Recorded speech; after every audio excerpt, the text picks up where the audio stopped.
Hello, this is the 166th edition of Catch of the Day, available on the Branch Talk YouTube channel.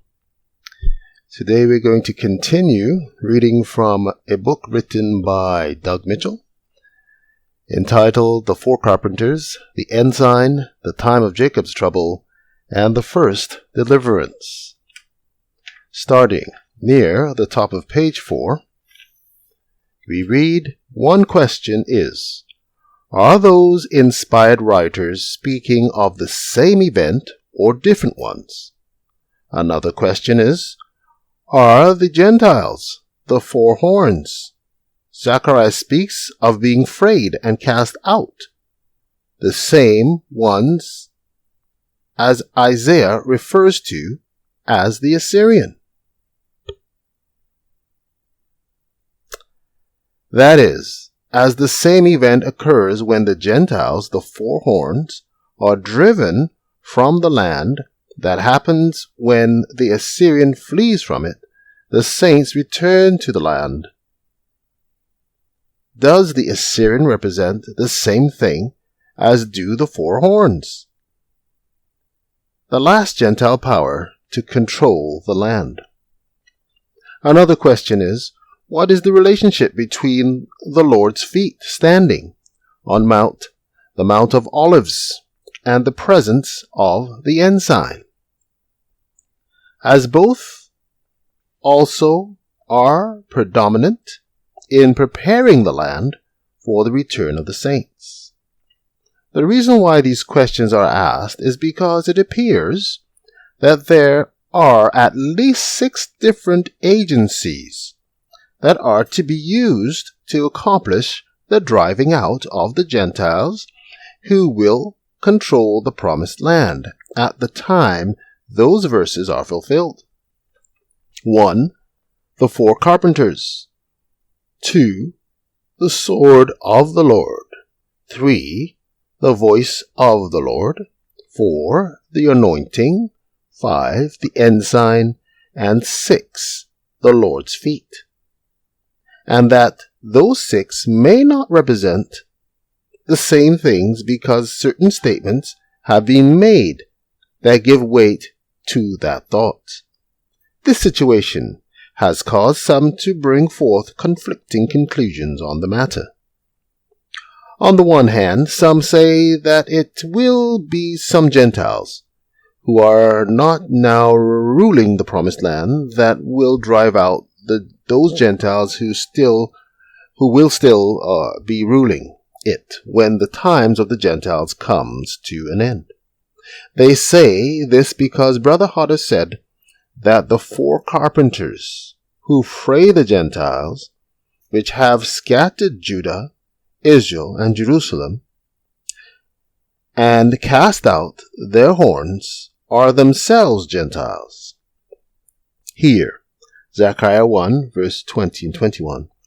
The same powers which scattered Judah and Israel are again seen, not as horns, but as carpenters, not to scatter God's people, but to build for them, and to cast out the horns, powers of the Gentiles, those who rule the land, plainly. Then, on one hand, the nations which do not rule Palestine are to arise as horns against those who rule it, and on the other hand, they are to rise as carpenters for the people of God. Thus will the titles be fulfilled. Luke 21, verse 24, 1 TG 1:11. Therein we find that he believed that certain nations are to arise against the last rulers of the promised land, and that those nations have 2 characters, one of horns, military, political powers, and the other of carpenters, those who build things. Yet, on the other hand, he also makes comments to the effect that it is the presence of the ensign, the voice of the Lord, and the anointing that succeeds in driving out those who will have control of the promised land. And that said ensign is something quite different from any Gentile power horn. Isaiah 31, verse 8 to 9. Then shall the Assyrian fall with the sword, not of a mighty man, and the sword not of a mean man, shall devour him. But he shall flee from the sword, and his young men shall be discomfited. And he shall pass over to his stronghold for fear, and his princes shall be afraid of the ensign, saith the Lord, whose fire is in Zion, and his furnace in Jerusalem. Because of idolatry, the Assyrian was permitted to take God's people, God's ancient people, and their pleasant land. And certain it is that the Assyrian will control the land just so long as God's people continue in idolatry. But just as soon as all idols are cast aside, yes, as soon as the great revival and reformation takes place in the hearts of the people, then the Assyrian, the power that now rules them, shall certainly fall, and God's people shall just as certainly return.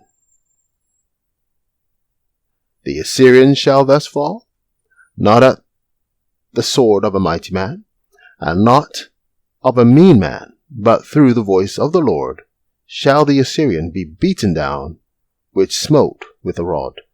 Isaiah 30, verse 31, 1 TG 33, verse 4 and 5. Quite interesting. Take care.